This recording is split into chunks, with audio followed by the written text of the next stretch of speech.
humeur.org. Le Grand Matin Sud Radio. Le petit déjeuner politique. Et ce petit déjeuner politique, oui, il est avec un auteur, un écrivain qu'on aime beaucoup, Salomon Malka. Bonjour et bienvenue.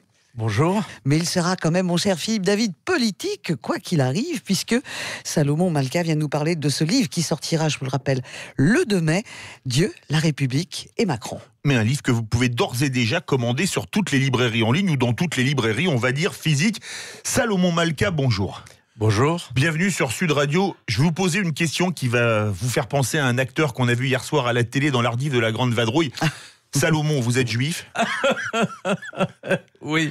Alors, oui, et je partage avec vous et avec mes enfants l'amour de ce film culte. Mais j'ai regardé aussi hier. On s'aperçoit d'ailleurs que Gérard Houry avait vraiment différentes cordes à son arc et qu'il est capable de faire autant un film historique aussi réussi que La Grande Vadrouille que l'inénarrable et l'incontournable Rabbi Jacob. C'était pour vous souhaiter, mais peut-être que la prononciation ne sera pas très bonne, Haksamea Pessa, qui veut dire joyeuse Pâques en hébreu, il me semble. Absolument. Alors, votre livre... Et cette année, comme d'ailleurs très souvent la semaine sainte chrétienne tombe au même moment que la Pâque juive. Alors, votre livre commence par un chapitre intitulé « Cruel dilemme » avec une scène que la France entière a vue à la télévision. Le chef de l'État qui prend le goupillon pour bénir le corps de Johnny Hallyday avant de le reposer, c'était lors des obsèques du chanteur en l'église de la Madeleine. Cette scène, ne résume-t-elle pas le « en même temps » d'Emmanuel Macron qui fonctionne tant dans la politique que dans la religion ? Oui, c'est une scène fondatrice et qui est le point de départ de mon enquête, celle des obsèques de Johnny Hallyday. Elle est significative parce que c'est celle où on voit le président hésiter un court moment à faire le signe de croix, alors que sa femme, Brigitte Macron, n'avait pas hésité à le faire. Et puis on voit le président saisir le goupillon et se raviser, et c'est cette hésitation qui me semble importante. Et il y a aussi, j'évoque aussi la couverture du livre que vous avez sous les yeux, à savoir l'accolade avec le pape François. On va en parler justement un peu plus tard de cette accolade. Tiens, est-ce que vous auriez été choqué, ça aurait été une entrave à la laïcité s'il avait béni en faisant le signe de croix sur le cercueil de Johnny ? Je sais pas. Non, je crois que j'aime bien cette hésitation, et j'aime bien qu'il ait fini par poser le goupillon, parce que tout simplement je suis quelqu'un d'attaché à la laïcité. Je pense que c'est un patrimoine commun. Je pense que c'est quelque chose d'extrêmement précieux. Alors ça me choquerait pas qu'il aille à la messe à la messe aujourd'hui. Ça me choquerait pas, comme je l'ai vu, je le raconte d'ailleurs dans le livre, aller à la synagogue de la Victoire pour le premier de l'an hébraïque, et simplement il n'a pas dit un mot. Il n'a pas parlé, il n'y a pas eu de prise de parole, parce que précisément il estime que laïcité oblige. D'ailleurs, il a été très bien accueilli, et en sortant, les gens lui criaient bravo, et il a dit c'est le meilleur discours que j'ai jamais fait. Il n'avait pas desserré les lèvres. Il était bon. Emmanuel Macron a été baptisé très tard, à l'âge de 12 ans, et à sa demande contre la vie paternelle, c'est écrit dans votre livre. Est-ce un acte rebelle de préadolescent ou un moment mystique, comme on pense le comprendre en lisant votre livre ? Alors effectivement, j'ai été à Amiens, c'est la ville de naissance d'Emmanuel Macron, la ville où il a passé une partie de sa jeunesse, et j'ai été en particulier à la Providence, qui est un lycée jésuite. J'ai vu le directeur du lycée qui m'a montré un peu des photos de l'époque. C'est un peu, il m'a confié, il m'a laissé voir l'album de famille où on voit d'ailleurs Madame Osière à l'époque, qui n'était pas encore Madame Macron, où on découvre d'ailleurs que c'est pas, elle n'était pas du tout sa prof de français, comme on peut l'imaginer ou comme on a pu l'écrire. Elle était son prof de théâtre. Et on m'a fait visiter aussi l'auditorium qui a servi à la rencontre d'Emmanuel Macron et de Brigitte Macron. Mais c'est vrai ce que vous dites. Le directeur du lycée m'a dit qu'il avait décidé de lui-même de se faire baptiser à l'âge de 13 ans. C'est pas très courant. Encore qu'on me dise aujourd'hui, mon ami Henri Tin, qui se connaît ces choses-là beaucoup mieux que moi, me dit aujourd'hui, c'est assez, ça peut être courant que les parents laissent la liberté aux enfants de décider quand ils Mais se font... c'est une volonté qui demande un apprentissage, Oui, voilà. pendant 6 ou 7 mois avant d'être baptisé. Voilà. Alors, oui, ça demande un apprentissage, mais simplement ce cheminement, c'est lui qui l'a fait par lui-même. Il a été baptisé dans l'église d'Amiens. J'ai vu cette église contre l'avis paternel. Son père n'était pas d'accord. Mais alors, justement, il était chez les jésuites à l'époque. Est-ce que ça a eu une influence sur lui? Il y a un passage de votre livre qui s'appelle, je connaissais pas le mot, jésuitique. Je connaissais lévitique dans la Bible, mais pas le jésuitique. Bah vous qui aimez bien le sourire dans ce genre de choses, vous connaissez l'histoire du jésuite à qui on demande son chemin et qui dit « Ah, mon brave monsieur, vous trouverez jamais, c'est tout droit. » il y a un peu de ça dans le « en même temps » de Macron, qui, je pense, s'est nourri aussi de l'éducation jésuite, qui est au demeurant une très bonne éducation, qui laisse assez libre, parce qu'on voit par exemple que son camarade de classe était Jean-François Ruffin. Et on m'a dit à Amiens...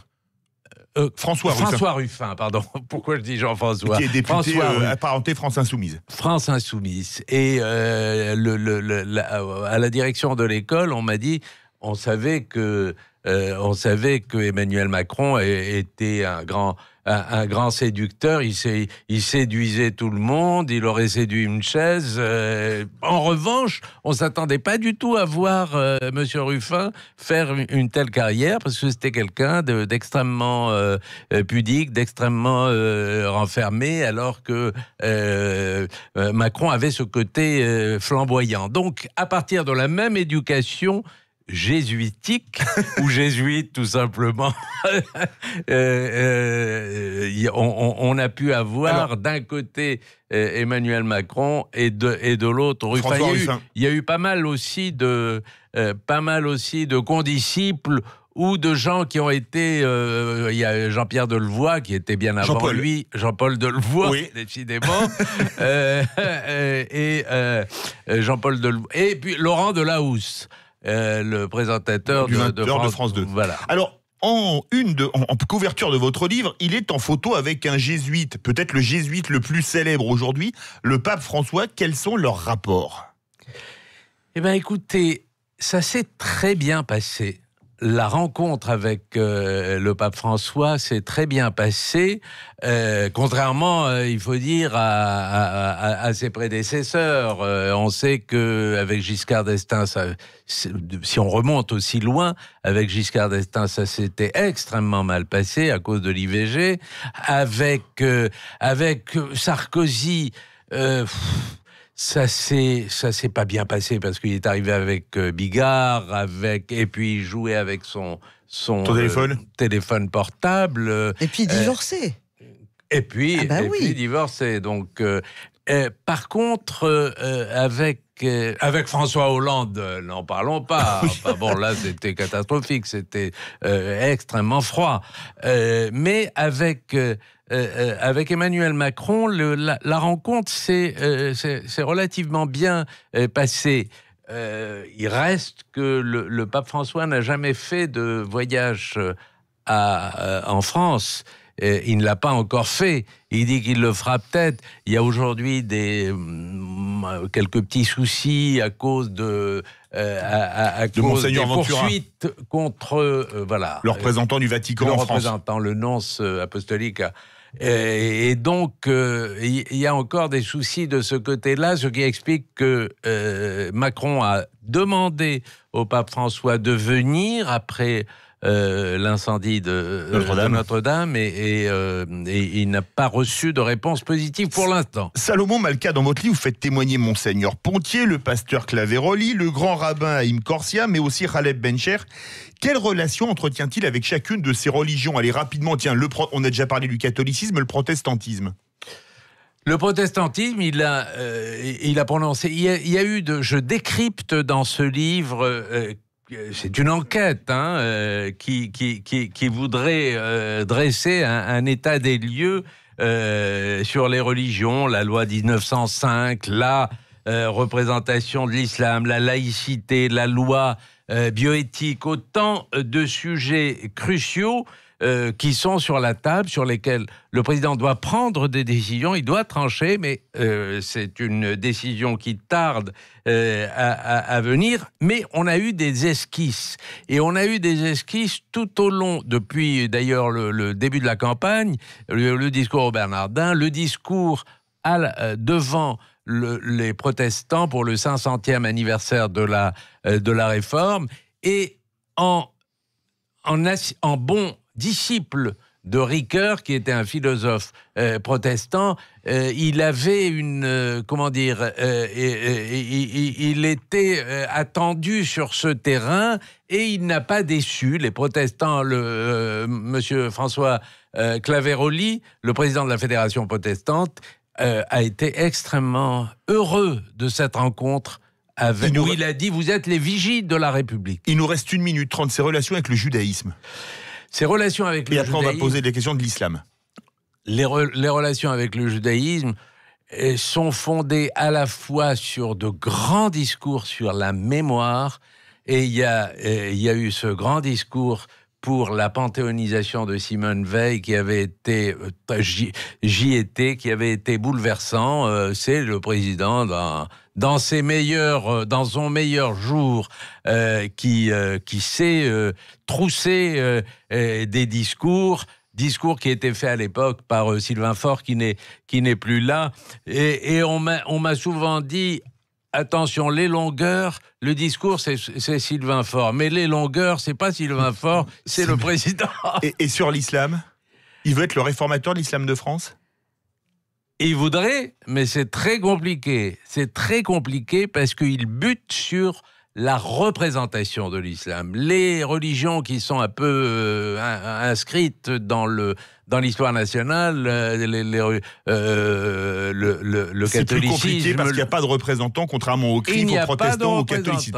Dernière question, Salomon Malka, le titre complet de votre livre est « Dieu, la République et Macron, cuisine et confession ».